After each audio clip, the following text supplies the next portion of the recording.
งานนี้ไม่อีกแล้วมือนี้เสียเฮือนไป1 หลังอยู่ที่บ้านนาแปเมืองคำเกิดแขวงบริคำไซกราบทักทายสบายดี FC ทุกท่าน FC ทุกคนมาพบมาพ่อกับค่อยเจบาวลาวในซ่องความเสื่อทานผู้ชมมือนี้ทักทายสบายดีกันในช่วงสายบายเนาะเป็นคลิปที่2คลิปที่3ของมือนี้คิดว่ามันจะรอดปลอดภัยแล้วมื้อนี้วันที่16 เดือน 3 ปี 2025บ่มีมื้อใดที่จะเว้นวางเกี่ยวกับเรื่องไฟหมอกไฟไหม้เอาเลยภาษาอีหยังว่ามันยังบ่ทันฮอดฤดูร้อนที่สุดเถื่อถ้ายามใดหลังปีใหม่ลาวไปยามนั่นแหละเตรียมเจอศึกหนักอันนี้เพียงแต่ก้าวขาเข้าฤดูร้อนพี่น้องป่องชนลาวก็พากันแตกตื่นจนว่าบางคนบางสถานที่บางแผงก็พยายามอยู่กับมันให้ได้ยอมรับมันให้ได้แต่ว่าบางม่องบ่เคยไหม้ก็กลายไหม้ม่องที่บ่เคยเจอเหตุการณ์แบบนี้ก็เจอเหตุการณ์แบบนี้ดังเช่นมื้อนี้วันที่16ท่านผู้ชมเนาะอยู่ทั้งไฟไหม้เฮือนหลังใหญ่หลัง2 ชั้นอยู่ทั้งบ้านนาแปเมืองคำเกิดแขวงบริคำไซตอนเช้าของมื้อนี้เลยท่านผู้ชมเอ้ยโอ้โหไม่บ่ธรรมดานี่เบิ่งค่อยสิเอาให้เจ้าเบิ่งนี่ให้กดไลค์กดแชร์เอาไว้อีกจักหน่อยนึงค่อยจะเอาคลิปสดเนาะที่กระเจ้าลงเคลื่อนไหวอยู่ที่ทางแอฟฟ้าเนาะที่ค่อยได้มาคือเพจนี้ชื่อว่ากระแสข่าวฟังเสียงแล้วเมืองคำเกิดมันก็อยู่เยืองๆชายแดนเวียดนามผู้ที่ถ่ายคลิปออกมาลงแอฟฟ้าฟังเสียงแล้วคือพี่น้องชาวเวียดนามเว้าภาษาลาวก็บ่คล่องแล้วก็ฮู้จักชื่อของเจ้าของเฮือนนี่แหละเราก็โอ้เป็นตาอีดูสงสารเด้ว่าซั่นท่านผู้ชมเนาะนอกจากมื้อนี้ตอนเช้าไหม้แล้วมื้อวานนี้ตอนแรกก็ไหม้อีกบ่อนนึงท่านผู้ชมเนาะไหม้อีกบ่อนนึงแล้วมาสังเกตเบิ่งส่วนใหญ่เฮือนที่ถูกไฟไหม้นี่น่ะเป็นเฮือนที่เจ้าของบ่อยู่เจ้าของออกไปทำการทำงานอยู่ข้างนอกแล้วก็ก่อเกิดเหตุไฟไหม้บางคนก็ว่าเป็นเพราะคนลงมือจูดบ่หรือว่าไฟไหม้อีหลีไม่เป็นอย่างบ่ไม่ตอนเจ้าของเฮือนอยู่คันท่ากรณีว่าเป็นไฟฟ้าลัดวงจรอันนี้เป็นจุดสังเกตเป็นข้อสังเกตให้บรรดาประชาชนลาวหลายคนหลายทางก็คิดคือกันได้คิดว่าไฟฟ้าลัดวงจรคือมาเลือกโมงหลักแท้เป็นอย่างบ่ลัดวงจรตอนเจ้าของเฮือนอยู่อันนี้คือข้อสำคัญแปลกบ่ทุกครั้งที่มีไฟไหม้เฮือนตั้งแต่เข้าช่วงฤดูหนาวมาจนถึงปัจจุบันนี้ไฟฟ้าลัดวงจรน่ะส่วนใหญ่แล้วเจ้าของเงินบ่อยู่เอาไฟฟ้ามันโหดได้จังได๋ว่าเจ้าของเงินบ่อยู่แล้วเป็นหยังมันคือลัดวงจรตอนเจ้าของเงินบ่อยู่อันนี้คือข้อสงสัยที่ทางผู้ชมพากันวิเคราะห์นำกันเอาไปเบิ่งคลิปนี้ซะก่อนแล้วจึงมาพ้อกันในช่วงต่อไปนำไผมีความคิดความเห็นแนวใดไผอยากวิเคราะห์วิจารณ์แนวใดให้คิดเบิ่งมีโอกาสเป็นไปได้หลายน้อยส่ำใดทางผู้ชมเนาะไปฟังคลิปนี้แล้วจึงมาพ้อกันหนีเลยเอ้ยหนีเลยอันเงินดุงไหมไก่เงินนี้เงินจันน่ะ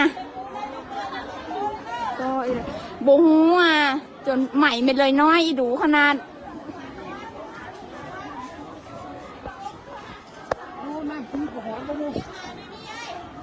น้องใหม่ได้ไหมวะอ๋อรถดำเพอกำลังไปเนอะมาก็ต้องมาใหม่เมลตายดูได้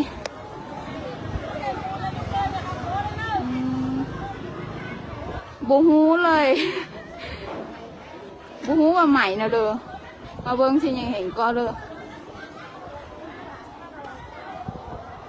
เงินดุงใหม่อ่ะไก่คันนี้เข็นจันน่ะตายแต่เบิ้งควันเมืองคำเกิดนี่เป็นเมืองน้อยๆหนึ่งแต่ว่าก็ค่อนข้างว่ามีชื่อเสียงในทางผู้ชมเมืองคำเกิดนี่ค่อนข้างว่าเป็นเมืองที่มีชื่อเสียงอยู่ในแขวงบริคำไซแต่ว่าบ่ได้เป็นตัวเมืองหลักของแขวงบริคำไซตัวเมืองหลักนี่คือเมืองปากซันเนาะเมืองปากซันเมืองบริคันเรานี่เป็นต้นเมืองทาบกจะอยู่ใกล้ๆอยู่กับเส้นทางใหญ่อยู่ใกล้กับเส้นทางใหญ่แล้วก็อยู่ใกล้กับใจกลางเมืองบริคำไซนี่เป็นแขวงอยู่ทั้งภาคกลางมีเส้นทางลัดก็คือเส้นทางเลขที่13 พาดผ่านจากภาคเหนือลงภาคใต้ก็จะผ่านเอาเมืองปากสันแต่ว่าเมืองคำเกิดนี่ก็ค่อนข้างมาอยู่ไกลและเรื่องรถดับเพลิงนี่พวกเจ้าเซาคิดซะเซาคิดเลยโอกาสที่จะมีรถดับเพลิงไปนี่ค่อยคิดว่าโอกาสเป็นศูนย์เพราะฉะนั้นแล้วไฟไหม้ขนาดนี้พวกเจ้าคิดว่าพวกเจ้าจะเอาอย่างไปสู้กับมันได้จะเอาอย่างไปดับกับมันได้บั้งดับเพลิงที่พวกเจ้ามีบั้งละ3 โล 4 โล 5 โลค่อยคิดว่าหมดหวังแล้วขนาดรถดับเพลิงมาจักระดับจัก3 คันค่อยว่าเอาบ่อยู่ไฟไหม้ขนาดนี้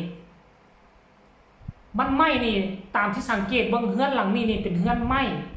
2 สั้นลุมนี่น่าจะก่อด้วยอิฐด้วยปูนสั้นเทิงนี่จะเป็นไม้แป้นแล้วตามที่เบิ่งนี่ไฟนี่มันเกิดจากจุดใดน่าจะเกิดจากสั้น2หลายกว่าเพราะสั้น2เป็นไม้คือค่อยว่าแหละมันน่าจะเกิดไฟฟ้าลัดวงจรอีกแล้วไฟฟ้าลัดวงจรนี่ไฟฟ้านี่ก็เก่งมีความสามารถวิเคราะห์ว่าเจ้าของเฮือนอยู่เจ้าของเฮือนบ่อยู่ไฟฟ้านี่มันฮู้หมดคันไหม้ส่งเจ้าของเฮือนอยู่เขาก็อาจจะดับไฟได้ทันเชื่อบ่ทุกคนถ้าว่ามีคนอยู่เฮือนนี่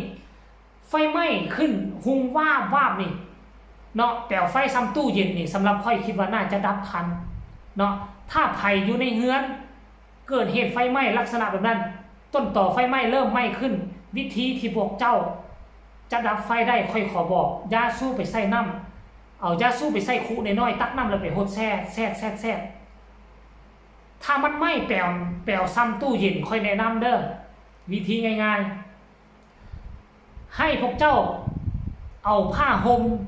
มโตผ้าห่มหนาๆแลนเข้าไปแล้วก็ตักน้ำหดใส่เต็มแล้วก็จับผ้าห่มโตนั้น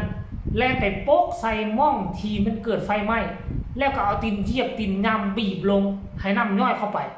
แล้วมันก็จะหยุดถ้าพวกเจ้าจับคูน้ำไปสาดพัวสาดเข้าไปแล้วไฟน่ะมันก็กลับคืนขึ้นมาคือเก่าเพราะมันบ่สามารถมอดได้ในบาทเดียวแต่ถ้าเอาผ้าห่มแบบค่อยเว้านี่นะผ้าห่มอยู่ข้างในนั้นมันมีฟองมันมียองฝ้ายถ้ากรณีว่าพวกเจ้าสีดน้ำใส่ดีๆนะ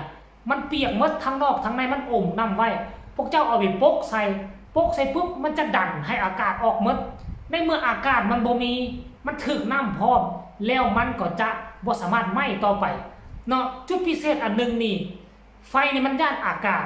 ม่องใดที่ขาดอากาศคือไฟบ่ลุกไฟจะดับเลยพวกเจ้าสังเกตบ่ถ้าพวกเจ้าเข้าไปถ้ำลึกๆพวกเจ้าไต่กระบองไปเข้าไปลึกๆม่องที่อากาศอับไฟจะดับทันทีมันบ่มีไฟวิธีง่ายๆเนาะคันที่ว่าไปเอาบังดับเพลิงอยู่บ้านนอกบ้านนาก็บ่มีบังดับเพลิงอยู่แล้วสิรอท่ารถดับเพลิงมันก็บ่มีอยู่แล้วอันที่ไปเอาท่อน้อยๆจากก๊อกน้ำประปาไปสีดซ้ำโปมือมันดับบ่ได้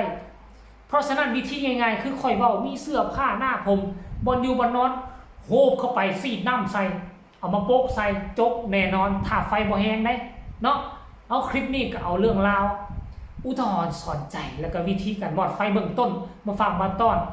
FC ทุกคนเอาฝากทุกคนก็ไลค์ก็แชร์ก็ติดตามให้แน่เพื่อเจ้าพลาดในคลิปต่อไปที่สำคัญอย่ากดข้ามโฆษณาจงมีสติระวังตัวคลิปนี้ฝากไว้สำนี้สบายดีบาย